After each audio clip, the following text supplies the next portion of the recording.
Hello, everyone, and welcome to today's webinar, brought to you by the ANA Email Experience Council's Award Subcommittee, Strategies and Insight from the EEC Award winner, Jenkins.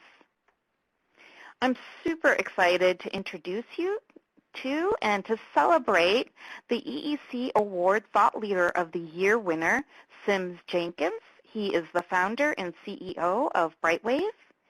And our awards leadership, our chair and vice chair of the EEC Awards Subcommittee, will be guiding you to our fireside chat with Sims. We have Ryan Phelan, the CMO of Origin Email, and Jose Cibrian, SVP of Marketing Strategy of Merkle. And with that, I'll turn it over to you, Ryan.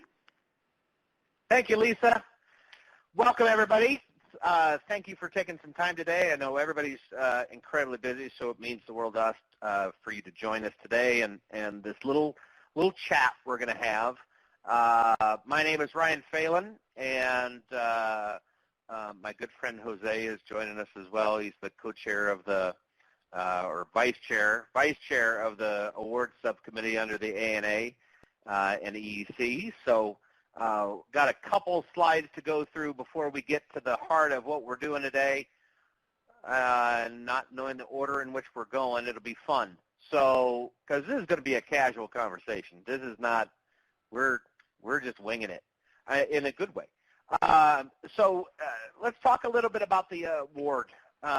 First, we've done this award for as long as we can remember. It went through a lot of different processes over that time and the structure of how it's done. And Jose and I came in this year with a vision of how to restructure it. And I'm not going to go into the particulates, but there's a committee of people that join. We receive all the nominations, both on the Thought Leader Award and the Stephen Poller Award. And we really changed the scoring and the evaluation of the submissions this year to really look at what makes up a thought leader or what makes up a brand side marketer that's deserving of the Stephen Pollard Award. And so we went from just having a single vote kind of a system and the most votes win to we looked at each thing that the submission was and scored that individually and then did some funky math to come up with an overall score that was weighted on what we felt was important in this. And we feel like that approach was really not only independent in its view, but allowed us to really get down to the nitty-gritty on what we need to accomplish as an industry to hand out an award as prestigious as this one, right? So with that said, let's see. I'm going to skip over this stuff. So we had a lot of this. Well, no, actually, I'm going to go into this. So the Thought Leader of the Year Award, which we're covering today, covered a lot of different things. First is and my dog's in the background like every other video call in the world. Exemplary performance, right? What did they, this isn't the right one, is it? No, this is the other one. Yeah, so we're going to skip over this because this is the wrong criteria. So just trust us, it was really good. We want to give a nod out to John Caldwell and Karen Talavera, some great insiders in the industry who have done some amazing things over their career. They were tied for second, and we want to give a nod out to not only the great things they've done, but the wealth of information they continue to bring to the industry. Jose, did I miss anything? No, what I would say is that the big change this year was making sure that we had scoring, weightings, and all that sort of stuff done prior to receiving the submission, so that when we were able to look at the submissions, each of the committee members was able to score it and then come up with a total score. So what that means is that there is great emphasis placed specifically on the quality of the submissions. And that is true across all the awards. And I think that's really what makes it an important change, that the submission itself is really a critical part of the actual evaluation process. It's not just, I know so-and-so. Right. Right, and that's what we hope to achieve this year was really a transparent and independent evaluation of everything that came in the door. And the good thing is we're going to be using this going forward. The model that we developed this year really did do well, and so for next year we're going to be adhering to the same guidelines. So one thing I'd say before we jump into the meat of this is if you, next year when we hold the nominations for the Thought Leader of the Year and the Stephen Pollard Award, make sure to read through those and submit your nominations or submit yourself if you think that you're at that level. We're always looking for people to step up and be recognized. And so if you're on the brand side or on the agency side or the vendor side, make sure that you're looking at your clients or looking at your teams and going, who deserves to be recognized? Because this is kind of it is a big thing, right? So let's jump into this. This year, and I'm extremely honored that SIMS is the recipient of this, but let me give you a little bit of a background on what SIMS brings to the table. So SIMS is the CEO of Brightwave Marketing, an Ancira company, North America's leading email marketing digitally focused digital agency with clients such as Aflac, Chick-fil-A, Credit Karma, Ruth Chris, and others. He has won, over the last 20-some-odd years, won enough awards to fill up a cabinet and is regarded by, I think, about everybody in the industry as one of the leading minds in this space and has been a thought leader for a heck of a long time, not only educating his own clients and bringing them incredibly successful digital strategies, but his ability and his willingness to give back to the organization, to the industry, and to lift everybody else up with the 2 books that he's written. By the way, if you're getting started in email marketing and you want to learn about what's going on, go to Amazon and type in his name, and the 2 books that are there are amazing. I have, on numerous occasions over the last 10 years, recommended his books a handful of times, if not more. So SIMS has just been everywhere. He's been on TV. He's been quoted in articles. He's been quoted in books. But with that said, SIMS, number one, congratulations on winning the award. So happy for you and so well-deserved. And welcome to our little fireside chat. Thank you, Ryan. Thanks, Jose. Thanks, Lisa and ANA and Email Experience Council. I'm honored to be here. And Ryan, I'm going to let you reintroduce me to my kids after that was a great intro. I appreciate that. But I'm happy to be here and talking to you guys. That's great. Well, it is recorded, so you can play this and go, look, kids, it's real. If you haven't noticed, this is going to be a casual conversation between 3 friends to talk about Sims's career, what this award means to him. We don't have a bunch of slides. We're not here to just have everybody bored with slideware. We're here to really just kind of get to know who Sims is and give everybody a little inspiration for the day. So let's jump in. Sims, what does it mean to you to win this award, right? This is kind of a big deal, and I know you've been involved in the EEC for a very long time. What's this mean to you? It is a big deal, Ryan. It means a lot. The Email Experience Council has certainly been the most relevant organization to our little tribe of email marketers for quite some time. And this award has gone to, really smart, awesome, influential people. And I certainly know, you and Jose and a lot of the awards committee are people that have done a lot, really know this industry inside and out. So to be recognized in this way, I'm certainly grateful. It means a lot. It'll be one of those crowning achievements as, I feel older and older, but it's going to go up there in my Hall of Fame of the things that'll keep my ego inflated. But it feels pretty special. And, the EEC's really done a great job over the years of really recognizing people, brands that are doing things and bringing the community together. So I think that's really awesome. And I'm psyched that we're able to celebrate and have this conversation despite the broader pandemic circumstances. Yeah. No, this has changed everything for everybody, I think. Just mainly for me, looking good on camera and not looking, and not hiding behind a telephone line, right? You've been in this industry. How long has it been? Total years, start to finish. I started Brightwave, 17 years ago, and then ran email and CRM at Cox for a few years before, and did some startups where email was part of what I've done. So 20 plus years, I would say I've been in the space.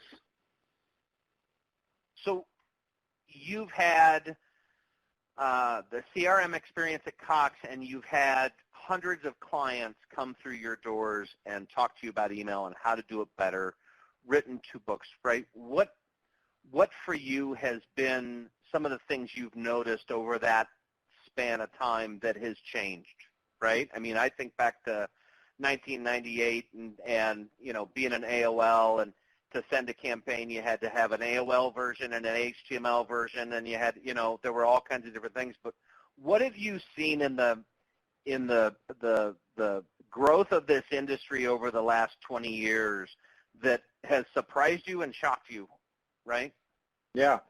Well, I think, the early days, I succeeded because I was one of the few people in the space, and certainly there was, and I hustled. But I think what certainly reinvigorated me, and probably you guys and a lot of other folks that have been in the space for a while, is in the last 5 to 7 years, we've seen more innovation than the previous 15. Yeah. I think that the level of sophistication that's going on for most brands, the technology solutions that are out there to make the experience better in the inbox from all sides, has grown exponentially. And then probably the last thing, and probably the most exciting for me, is the talent that is in email right now is deep and wide in terms of really just being amazing people that are really excited about email, where a lot of the growth we didn't see because people were just trying to kill email, and now we've seen the last 10 years smart money has gone into email's not going anywhere. How do you make it better? Whether you're a marketing cloud, whether you're a point solution, or whether you're something that just allows the subscriber and recipient side to better use email. But a lot of email folks, that way that some of us came up, there might have been, hey, we just do email, or we're not necessarily the most exciting person at the cocktail party to talk to.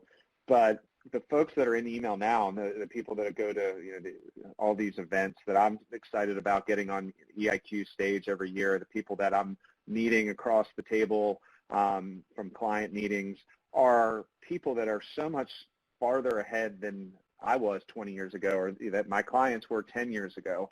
And what they're trying to do is incredibly data rich. It's all innovative centric. They're thinking of strategy regardless of their title. So to me, it's just night and day what the typical person in email is doing versus 15 years ago. It was, we're all pretty much trying to get emails out the door, was really what email marketing was about. And of course that's important today.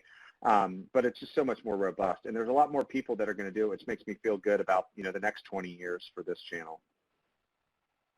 What's that aha moment that because I've been on the agency side too for quite a few years, and there are clients that walk in, and it's almost like you have to convince them that not necessarily the efficacy of it, but the investment of it. And so what's that aha moment? What's that thing that you get to teach clients that may not see the full potential of the channel that just resonates with most? Does that make sense? Yeah, I know, absolutely, and that's a good question. I mean, I think I certainly found the first, talking about the evolution of our channel, is the first 10 years, what I was having to sell was email more than Brightwave or anything else, because a lot of people were like, email, why do I need that? So we've thankfully evolved into email as like the cornerstone of the customer experience. I don't think anyone is going to change that, or anything is going to change that. If anything, this COVID pandemic makes email just much more stronger as a catalyst for, driving a business forward in better or worse circumstances. But I think, we've really spent a lot of time in the last few years getting people to rethink what's possible. to not view email as essential, impressions in the inbox or as solely a distribution channel or as I've got 2 million subscribers, how do, in the old school direct mail way of how do I, touch them every, 7 days, and just think of it as an ad buy where, where people own that, get that that's the most important real estate they're probably going to own in their marketing arsenal. But also, we've seen where clients have been doing so many cool things. I can think of, even this week I saw, a really innovative email from one of our retail clients that has moved, like a lot of retailers, heavily online, and it's feast or famine. And some email, a creative approach on the design and content that essentially kind of gamified the inbox, and you didn't have to leave it to complete, the goal of the email as well as the transaction is just one of those things that I think most people think about. It takes 5 steps from an email to get somebody to buy or use my call center. And we're getting people to think about email as, not just a stepping stone to the next place, or to think about, how does email work with, SMS and push and direct mail and really kind of true cross-channel customer experience. That to me is where we see the people to view this as, certainly from a self-serving standpoint of, okay, now I get why I'm going to spend 7 figures with an agency when I already have a 6-figure investment on a marketing cloud. So I think more and more people are seeing that in the broader digital transformation mindset, but it takes some work to get people to see it beyond just a distribution channel that can help move the needle in revenue or, depending on your goals. Yeah. What would you tell a marketer that's working for one of these companies that doesn't get it? That doesn't get the digital transformation, that's trying to convince their boss that, hey, we should spend a little bit of money to make a lot more, right? Get out of the just the mindset of a mass medium, right? What advice would you give a marketer on how to change that mindset internally? Yeah. Well, the thing about email, you can be really bad at it and still make a lot of money. I mean, I think we all know that. And yeah. I think that makes a lot of email marketers lazy, or say, why would I, hire Jose or me or you when, I'm every email makes $50,000 and it hasn't been updated since 1996. So I think, that mindset's tough. There's a lot of e-commerce companies that have that mindset. I think, the companies that we're working with these days are, big sophisticated enterprises that see, or we can help them see this better is if your customer experience, is all you're investing in, which is really what, every brand is in different ways, is how do we make the customer experience much more meaningful and impactful, is if you're not willing to spend, another $500,000, another $1 million, another $2 million on your email program to make it better for your customers, much less what the ROI is, but you're willing to spend, $50 million to make, your app better, or, you're training your in-store associates just to be much more educated on the product or to cross-sell. How can you have a true cross-channel experience when email is not as good as the rest of your business? And I think that usually resonates with, multi-channel brands that see they're leaving money on the table, but also, just if you go into a retail store, maybe these days it's, you're buying something online and you have a bad experience, you're going to probably view that brand as, less than stellar and maybe incompetent.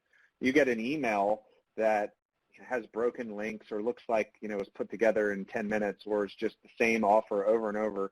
In the same way, you're going to view that brand as, not being the caliber that you want to be doing business with. So expectations are so high at every touch point. And that's just, to me, is what, can lead, the horse to water in terms of, seeing email of what's capable versus just what it is doing today.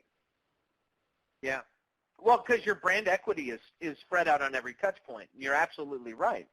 If your email looks like it was just thrown together haphazardly or wasn't focused on or doesn't look good in mobile or whatever, the customer goes, why are you this stupid? Why are you this disconnected from what I as your customer or subscriber need, right? And it's just, I like the point of not only the brand representation or the brand equity, but the true multi-channel experience means that every boat has to be high in the ocean instead of email that may be considered a lesser medium lags behind, right? It all has to be at the same level of not only sophistication but investment.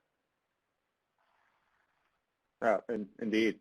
I agree wholeheartedly with that. And I think we've seen it dramatically start going in that direction. It's just, some brands are a little slower. And I think there's confusion still on, I think a lot of people believe that technology is going to solve all of those problems. And sometimes, technology is part of it. And I'm biased, as you guys probably are a little bit, on that. You need, really smart, good race car drivers to drive that race car really well. So you got to invest, equally. Not, a marketing cloud on day one does not get you where you need to be. Right. Hallelujah. Right. Talking about race cars and teams, let's talk about Brightwave a little bit. What I have always wondered is, why did you start it? And tell us a little bit about the team you've got over there. I've got, and I know Jose does. We've got a lot of friends that work over there on your team, and from the outside looking in, just, I'll be honest, it seems like an amazing group of people that are over there. So tell us a little bit about the team and why you started it. Yeah, no, and you're right. The team is amazing, and, any business that's focused on delivering quality services to clients is going to be live and die on the quality of the people, and I think our people are the best in the industry. I'll go back to them, but, I'd love to tell you a great origin story of how Brightwave was started, but really it was started in kind of a situation like this, coming out of 9/11 and the dot-com bust, and the economy was terrible, and it was, the world was a mess, kind of like it is today to a certain degree. And, I was a newly married guy, and, long story short, I needed to bring in some income, and I knew email. I knew that people were coming to me saying, hey, didn't you do email? Can you help my friend's father's uncle who runs this really, massive business? They're trying to figure out how to, digitalize it and, get people to buy online. So I started doing some consulting. I viewed it more as like a bridge till I got like a real job. And then, thankfully, I didn't get a real job, and then people continued to hire me, and email really seemed to be the sweet spot. I did some search and things that were kind of adjacent to email, but I think really some would say maybe limiting, but I'd say kind of the secret to Brightwave's success is we've been really focused on being the best at one thing, and that one thing has gotten much bigger and certainly more significant, but being really focused on email and ECRM, and as opposed to kind of being all things to all people. So with that approach, we really started getting a lot of clients that said, hey, we work with a great agency, or, we work with a great ESP, but we need help kind of taking our email program to the next level. And we built up this reputation as a great agency that was focused on high-quality work, very creative, innovative, and strategic, but focused on email. So we're not going to be the answer to a lot of folks, but people that are really looking, that need a partner to see what's out there and how to re-engineer and reimagine their email program.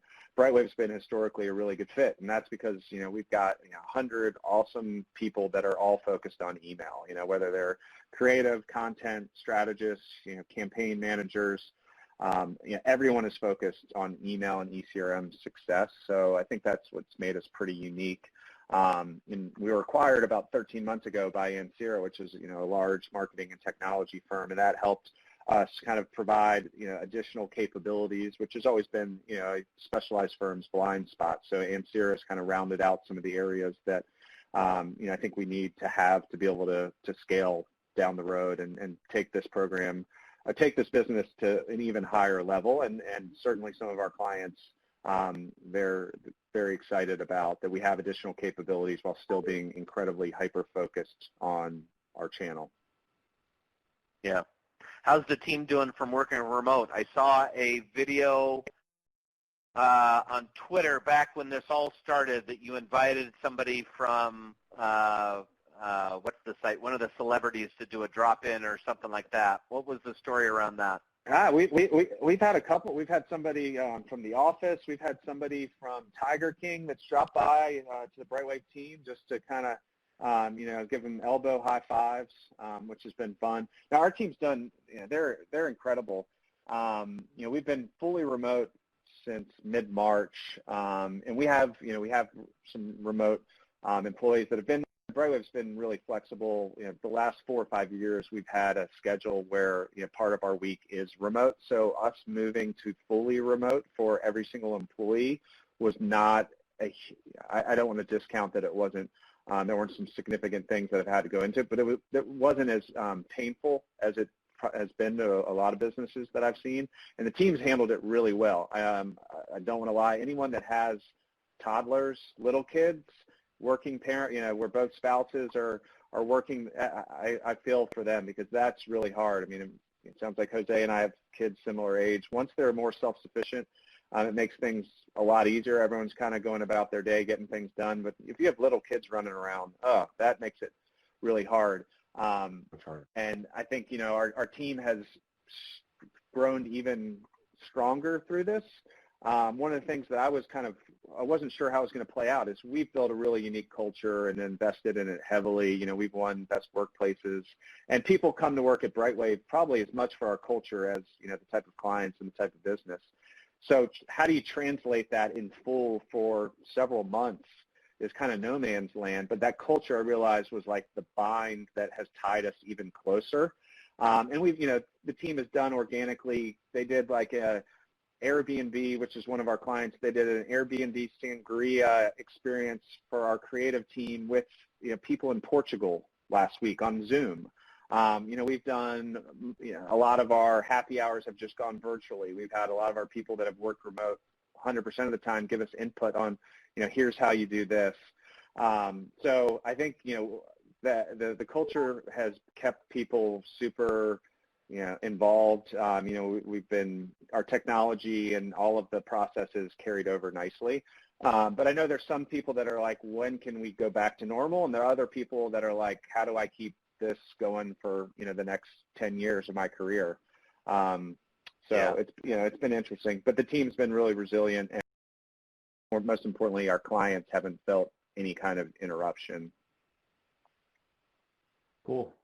So, Sims, you've been very successful. You've accomplished a lot. You started Brightwave. You've written 2 books. You've sold Brightwave. You've got a successful industry conference going. What keeps you going? What drives you today?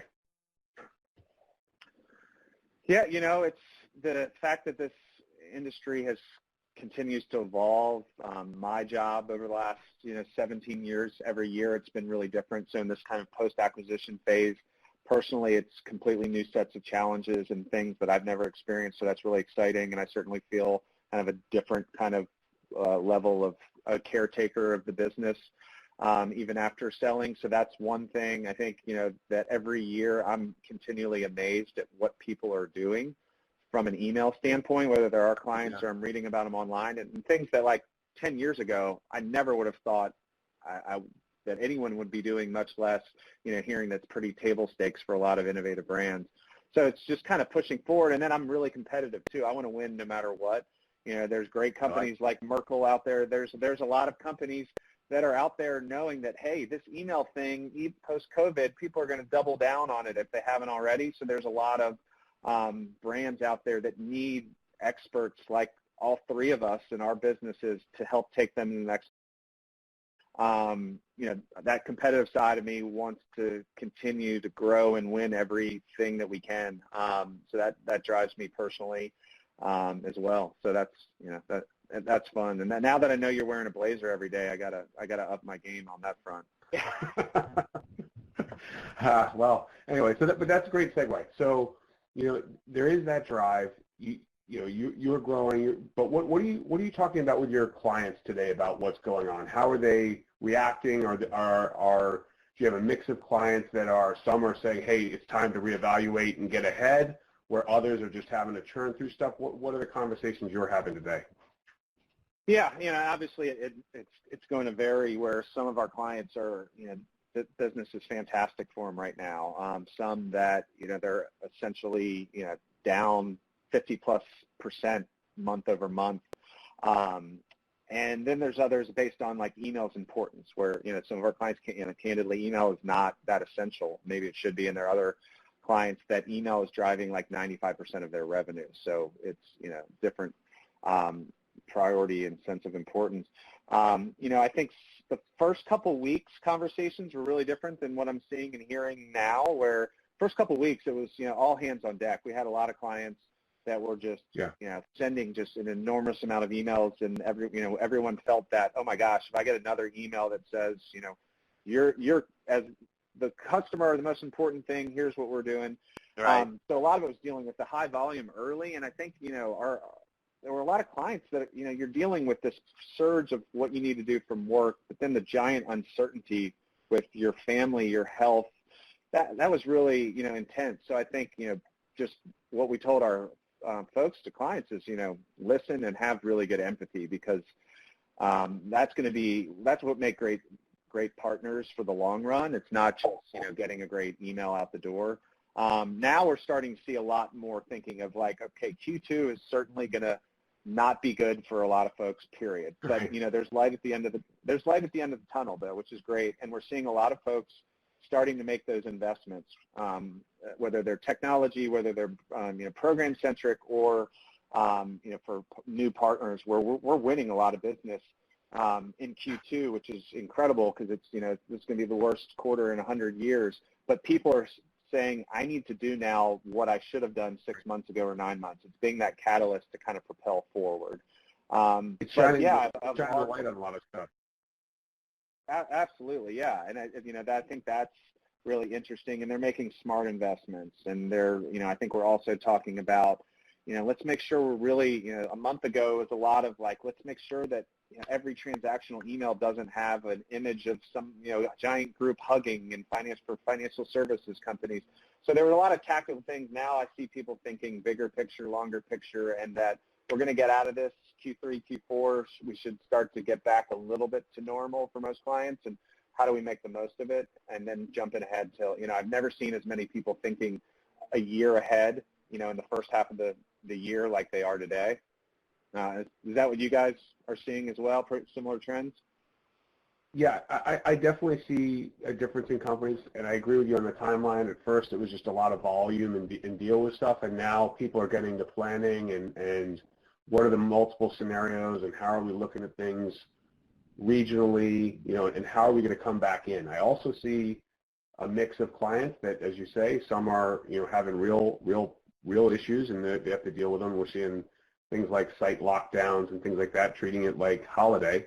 And then others are saying, hey, we don't have to do the same stuff we've always done. Let's use this time to reevaluate our marketing. And so I'm seeing very similar stuff.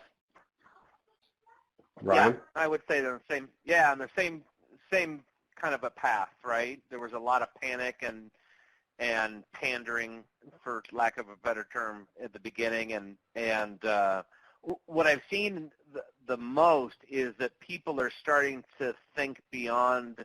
Everybody got into kind of like a week plan, right? Here's what we're going to do this week. We don't know what next week looks like. We have an idea, but this is what we're going to do this week.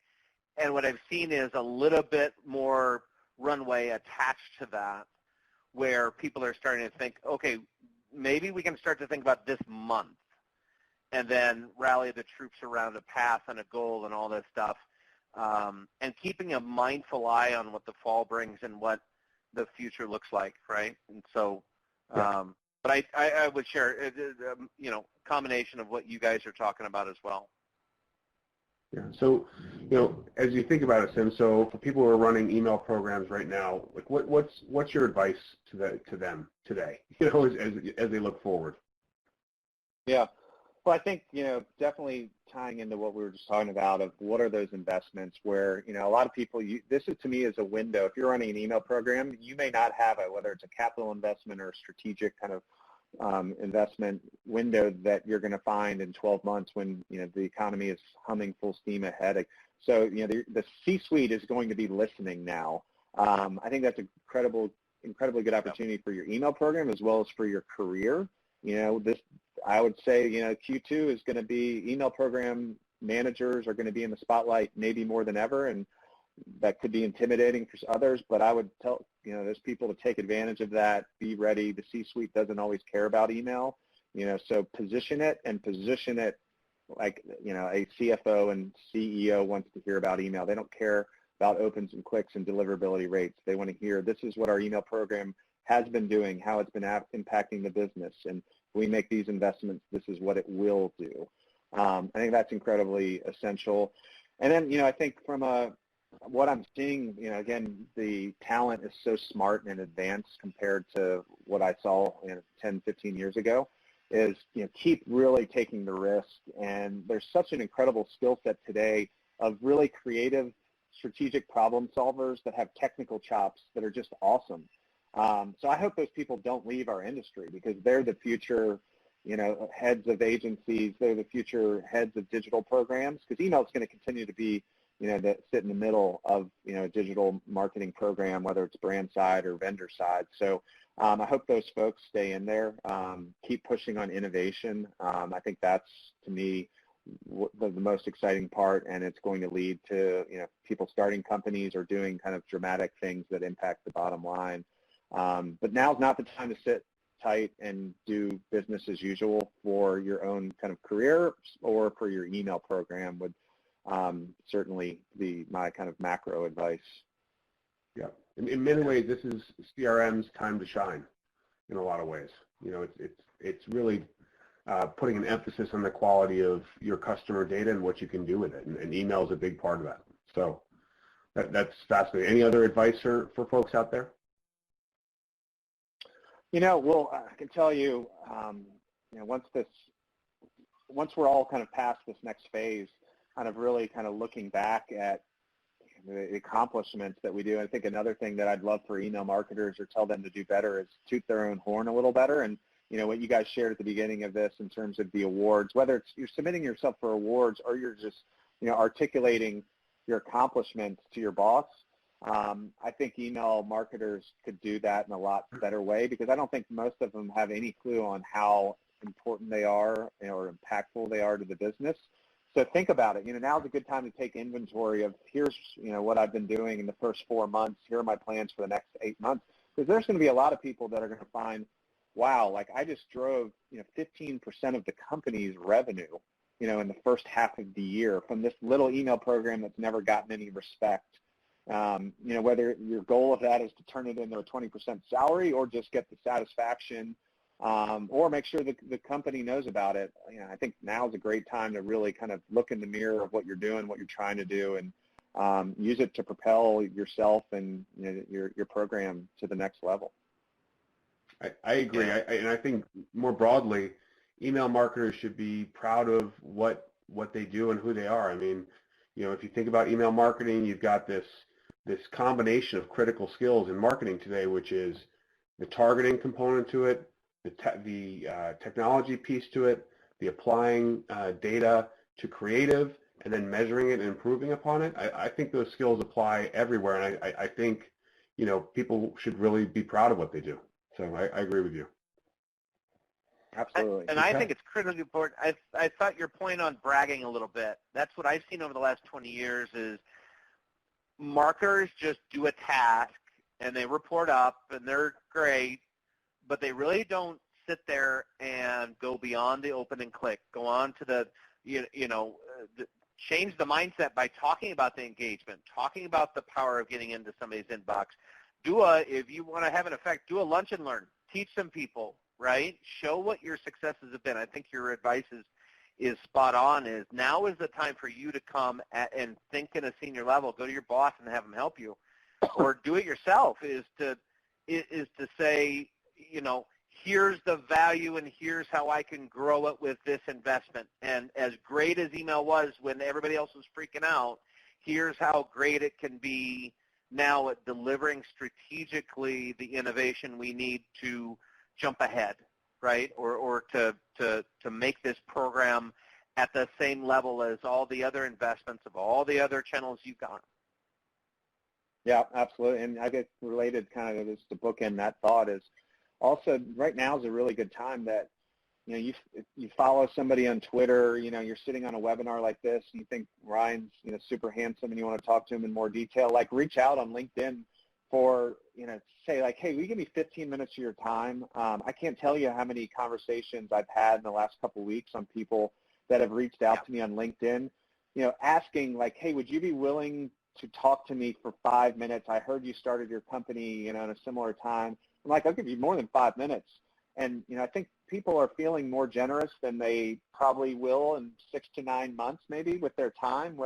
And, whether you want to start a company, whether you have a product idea, you just want to bounce, ideas off of how do I take my career to the next level. Like, to me, now is a really good time to do that. And I think people are certainly willing to give their time because we've all benefited so much from it. And, I'm certainly the mindset of how can I give back to this community.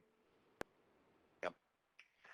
I'll totally agree. I've literally spent a ton of time from LinkedIn requests just asking for some, for a minute, and I'm like you. I'm like, shoot, I'll give you a half hour. What do you need? What do you got? How can I help? Right? And I think that, and we've all talked about this at some point in our careers, is the truly unique thing about this industry, and set aside from every other industry in this digital world, is that the email marketing space at its core, for the insiders and for the influencers, for the participants, have always given back, always advanced the channel, and in some ways advanced the channel at the sacrifice of themselves for the long-term gain of the channel. And we've all done talks, we've all done conferences and written papers and done all this stuff because we want to give back to this industry. And that's why I'm so thrilled that you won this year, is that you have been one of those people over the last 20 years that has taken those phone calls, that has sat down with people and given advice and been an open door policy to the industry. And I think that there are a lot of people running around today, myself included, that can point back to an advice that you gave or something you've said that has taken somebody to the next level. And I think that that's, if anything, that's the reason why you won this award, is that people look up to you to be that example. And I think you've been a great one. Very well deserved. Thank you. Thank you both. That means a lot. As we start to wrap up, let me just throw it out to everybody on the webinar. If you have questions for Sims or for Jose or myself, but mainly Sims, put it in the Q&A box. We will ask those. There aren't any. We must have had the most compelling conversation and answered everybody's question. The one question I always get is how many people are on this webinar, and there is currently almost 1 million. So Sim is pretty popular. What do you, and I'm going to give everybody a couple minutes to enter in questions.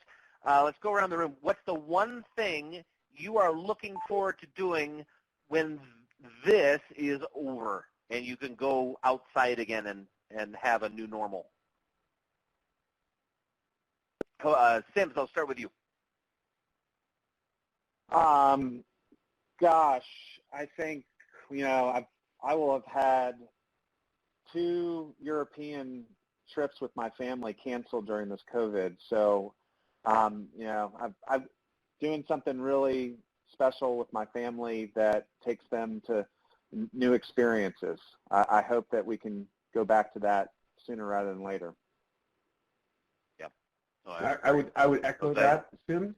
I would echo that in terms of the family trips, but I also want to do a surf trip. I've been waiting to go, and I was supposed to do it a few weeks ago, and that hasn't happened. So we definitely need the family time, and then go out and do some surfing. So where are we going to go? I need to get on to. Oh yeah, where are you going?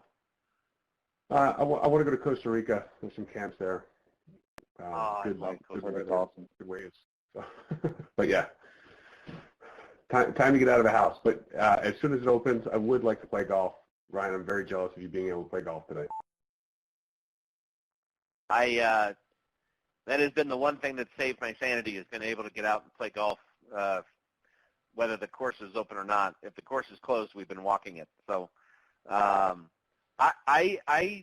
need to get to a beach somewhere and sit on a beach and see waves and see the ocean. We were going to go to Turks and Caicos this year, and so we had to scrub that one. So I would love to unplug for a week and a half and just watch the waves come in. So yep. Soon, very soon, my friends. So, soon come, as they say. Well, hey, I know. We don't have any questions, so we'll wrap this up. Jose, anything in closing you want to send us out on? No, I would just like to say again, congratulations to Sims. This is extremely well deserved. Really, congratulations on this and all of your success. And thanks for joining today.